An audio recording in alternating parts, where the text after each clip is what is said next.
The Dirt with me, Mike Howell, an economics podcast where I present the down and dirty agronomic science to help grow crops and bottom lines. Inspired by economics.com, farming's go-to informational resource, I'm here to break down the latest crop nutrition research, news, and issues, helping farmers make better business decisions through actionable insights. Let's dig in.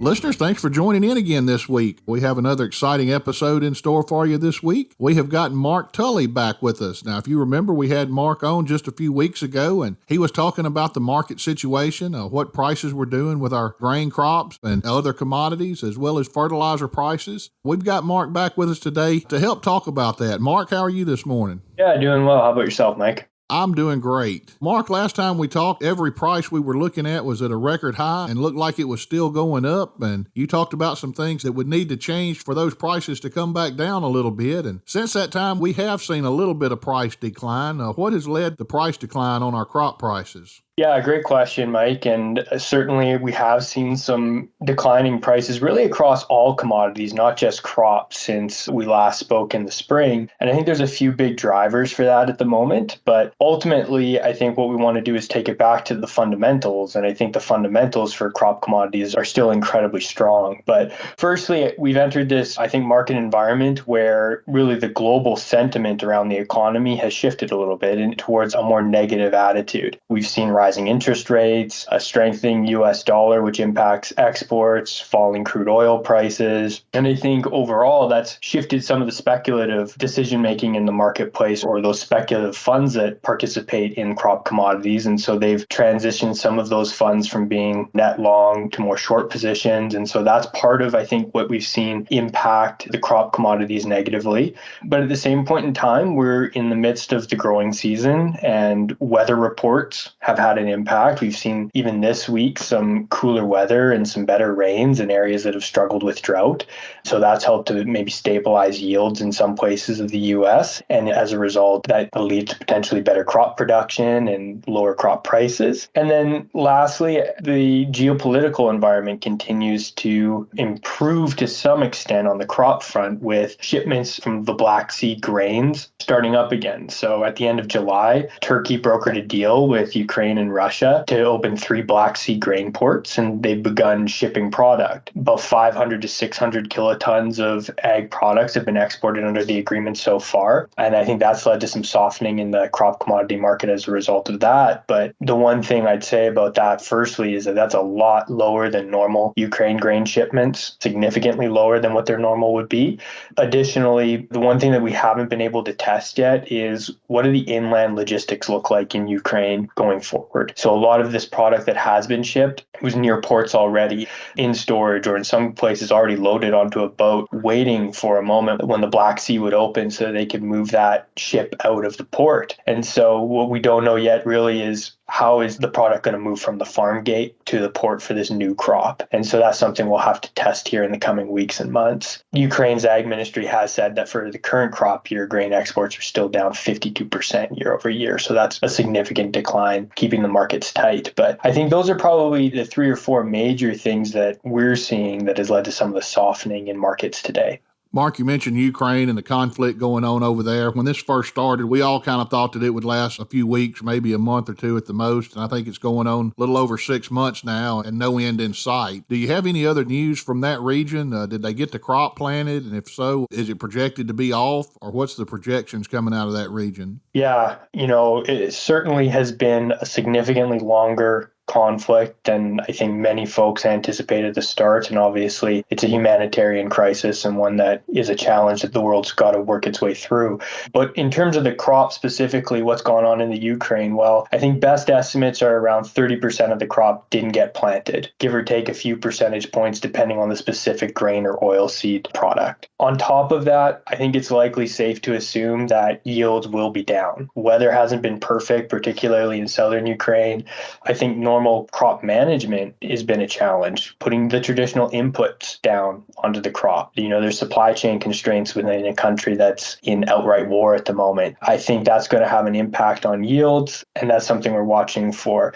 I think depending on the Ukraine Ag Ministry and the USDA and other estimates, maybe yields will be down 10% on the crop year over year. So when you add those two up, 30% less area planted, 10% smaller yields, that's 40% of the Ukraine crop down year over year from a production perspective. And that's significant when we think of the importance of Ukraine from a global export perspective. And as you mentioned, we still don't know if they can get that to market or not with everything else going on. Yeah, that's a challenge that we'll have to work through. I think maybe additionally, there's a lot of news going on in Western Europe as well relative to their crop, Mike, and that's something we should probably call out as well. So specifically, Western European drought has been significant this year. And so we've got this challenge going on in the Ukraine, but when we think of countries like Spain, southern France, Italy, Germany, these are all major grain growing regions in the world as well. And the European Union has cut their yield forecasts for major grain and oilseeds by 8 to 9%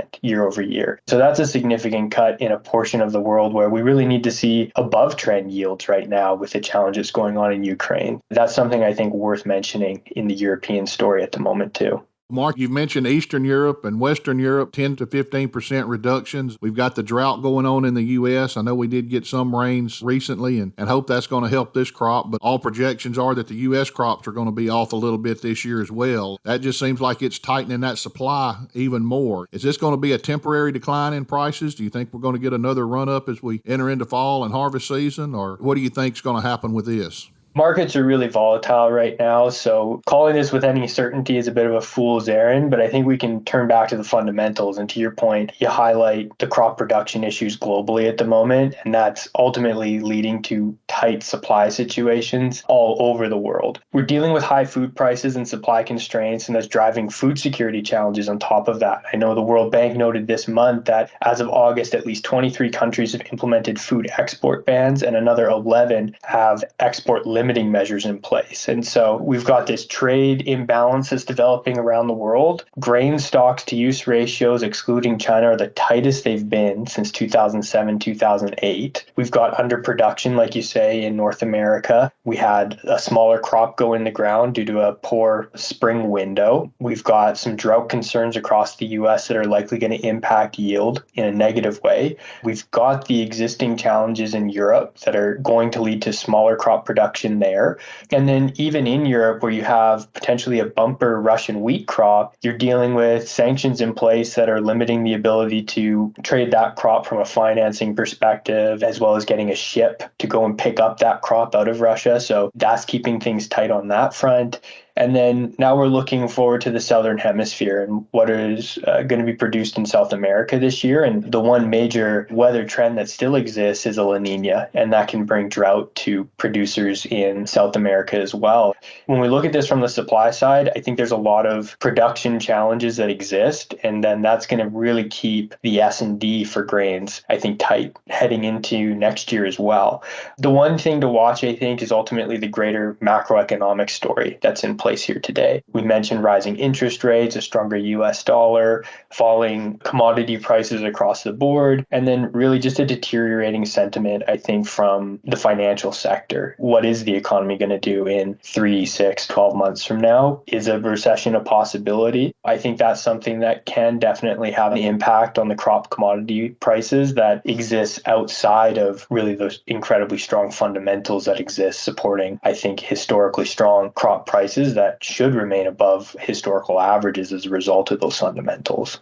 Well, Mark, so far we've talked a lot about grain prices. What about our input prices, things like fertilizer, fuel, herbicides, insecticides, those type of things? What are those prices doing these days? Yeah, I think, all of these products, generally speaking, are commodities. And I think generally speaking, commodity prices across the board have fallen to some extent. So I think we are seeing some lower pricing. Certainly, if we were to think back to filling our pickups a couple weeks ago or even a month ago, it's a lot cheaper today than it was. And that's a result of those falling fuel prices across the board.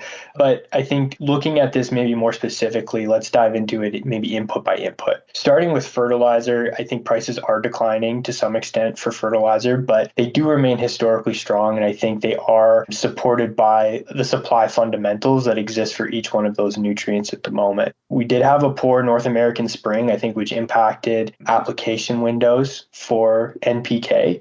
We had a smaller crop. We didn't have the total acreage that was maybe anticipated at the start of the season. And so as a result, there's, I think, some carryover in North American markets that has led to some softening in fertilizer prices in that part of the world. But this is in, I think, strict opposition to really where the supply side is in the fertilizer front. When we look at nitrogen, we're dealing with a natural gas story that's pretty much unprecedented at the moment. And so maybe taking a look at nitrogen to start, ultimately you need fossil fuel feedstocks to create nitrogen products. And what we're seeing is record high oil and gas prices, particularly in Europe, as a fallout of the war between Russia and Ukraine. At the moment, natural gas prices in Europe are about $70 per MMBTU, which translates into an ammonia production cost of about $2,400 a ton. And so we're seeing European nitrogen producers actually shut down production because the economics don't exist to produce. And I think that's immediately reacting into a tightening nitrogen supply side globally. We also have the existing challenges for Russian exporters on the nitrogen side of things, particularly for ammonia. When you look at it as a whole, Russia and Europe combined have about 20% of global ammonia capacity. When these economics aren't working and there's sanctions in place, producers around the world have to fill that gap. And ultimately, there's no one single area of the world that can fill that level of a gap if demand remains normal on the nitrogen front. And then we also have Chinese urea export restrictions, which is also, I think, tightening the nitrogen supply side. Although we're seeing some falling prices in nitrogen, I think there is supply side fundamental support to keeping those prices higher than what we would be used to from a historical average perspective. Moving into potash, similar story here on the supply side. We've got significant fallout of sanctions against Russia and Belarus as a result of the war in Ukraine. And that's 40% of global potash production and exports that we're talking about. Although we've seen some, I think, healthier export supplies from Russia to date, at the same point in time, we're really not seeing Belarus active in the marketplace at all. There's a gap there that needs to be filled if we want to see normal demand. And ultimately, again, there's really no producer in the world who can fill the volume that is being lost out of Belarus. And so expect a tight S&D and likely, again, fundamental support for prices. And then finally, on the phosphate front, you do have higher costs of production for phosphate as a result of the nitrogen story, so higher ammonia pricing, although sulfur is getting significantly cheaper, which I think is helping that complex. But at the same point in time, China has put significant export restrictions on their phosphate exports. We're looking at it as maybe 5 million tons of exports from China will be out of the market in 2022. That adds some tightness to the global S&D. As a result, I think when we look at fertilizers as a whole, there's some supply side challenges that are going to keep the market tight going forward. Moving to some other big inputs, we think about seed. And so looking ahead to where seed pricing is likely going to go, I think it's up. When we think of where commodity prices are for major crops, that's a primary cost when we're thinking of seed production. With higher crop commodity prices, I think anticipating higher seed prices for the next season is probably a likelihood. And then maybe lastly, the other big shelf for inputs is crop chemicals.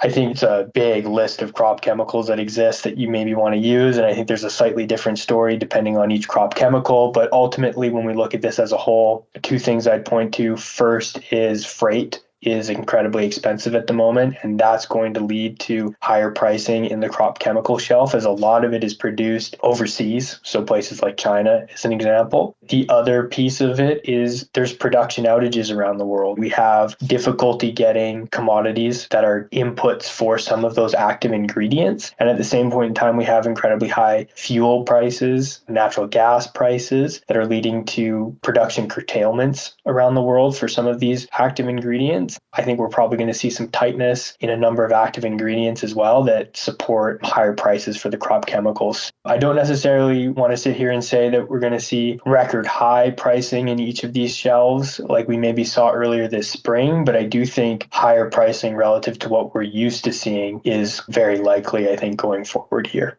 Well, Mark, you've talked about an awful lot this morning. It seems like it's a lot of volatility, a lot of moving parts, and we just don't know what to expect for the next few months. What's your best advice to growers under these circumstances? What's your take-home message for our growers today? Yeah, I think the take home message for the growers today is to really watch the fundamentals when we're thinking about what's going on with these commodity prices. And ultimately, I think the fundamentals are driving these higher pricing that we're seeing. A lot of it is on the supply side, wherein traditionally, I think in many of these up cycles that we've seen in pricing, there's been a demand side story. But in this case, there's a lot of supply side stories. And so continue to watch how the development of Ukraine grain exports occurs. I think we need to watch what production looks like globally here. We've mentioned challenges in Europe, challenges in North America, and potential challenges in South America going forward with the La Nina. And then on the input side, again, a lot of supply side challenges. The things I'd be watching for, particularly for fertilizer and